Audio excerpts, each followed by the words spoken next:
Hello, I'm Mike Hepwell and this is the QE Pop Music Bridging Week YouTube channel.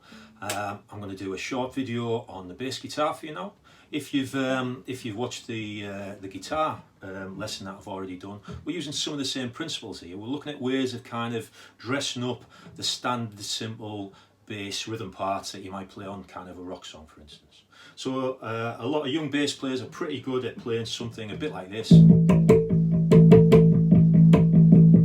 Where you play your root note, which is your job as a bass player, let's face it, to play the root notes. That's often the bass's main role. And you're playing maybe in that kind of quaver pattern, maybe with a plectrum or maybe with your fingers. And you're playing a kind of 1 and 2 and 3 and 4 and rhythm on the bass. Okay. Sometimes there might be an even simpler approach where sometimes the bass is just locking in with the kick drum of the drummer. Maybe the kick drum's going dum, dum, dum, dum, dum, dum, and the bass player's doing the same thing.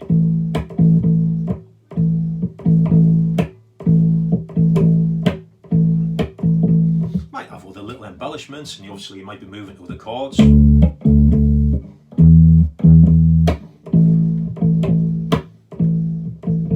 I've got a little technique for you now that'll just allow you to kind of dress up your bass parts, make them sound slightly more interesting and professional, for instance. Certainly if it's a bass part where you spend quite a bit on the kind of root.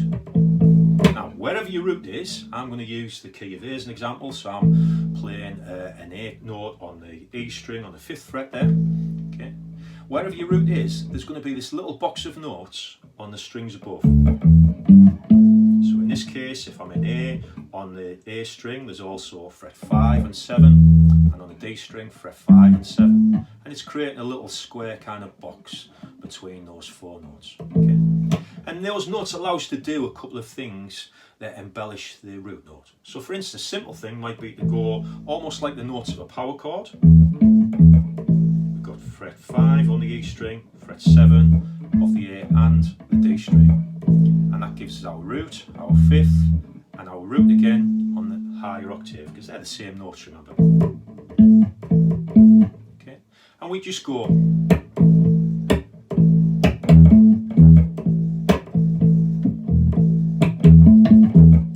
And we just walk up those notes using our fingers like that, with our right hand if we want, or with a plectrum, just the same, just to embellish the root note and give it a little bit more movement and make it sound more interesting.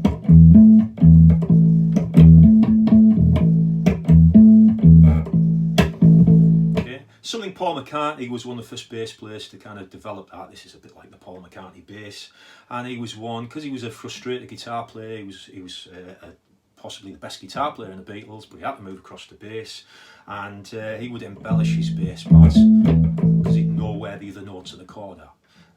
Equally, he could move up to the D note, and that would sound quite cool as well. So wherever your root note is, you could do that. There's also these other notes on fret 5 that we can use to dress up things. So there's a nice riff here where you can just go maybe.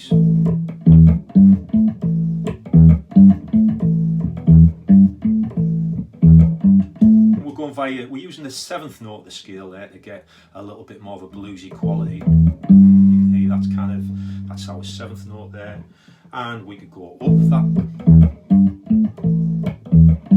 or we could go down from the higher root.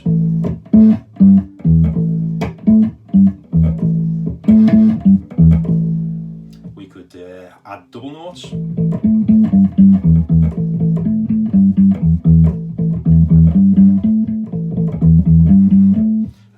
Makes it slightly more interesting, gives it a bit more movement, and we'll start to find, I would have thought, some fairly kind of cool riffs. So you might be familiar with a riff on a Led Zeppelin record that goes.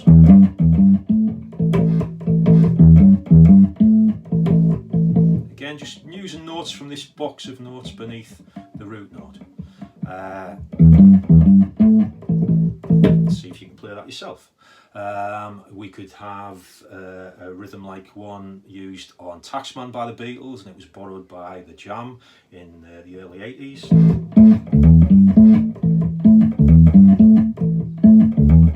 I'm just using a little hammer on there from the 5 to the 7.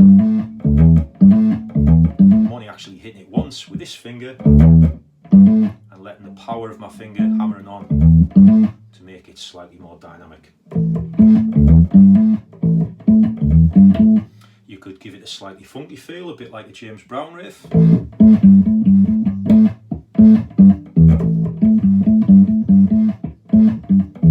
You'll find this kind of box of notes is used quite a lot by funk bass players. What they tend to do though is put little kind of pauses and jerks in the rhythm to give it a bit more of a kind of funky feel.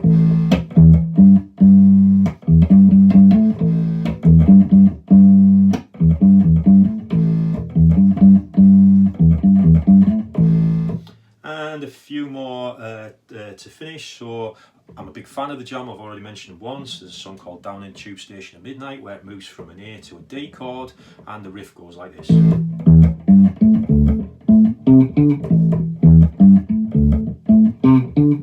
And again you'll see I'm just moving up a string, I'm playing the riff there. I'm moving up to the A string and the box moves up with me.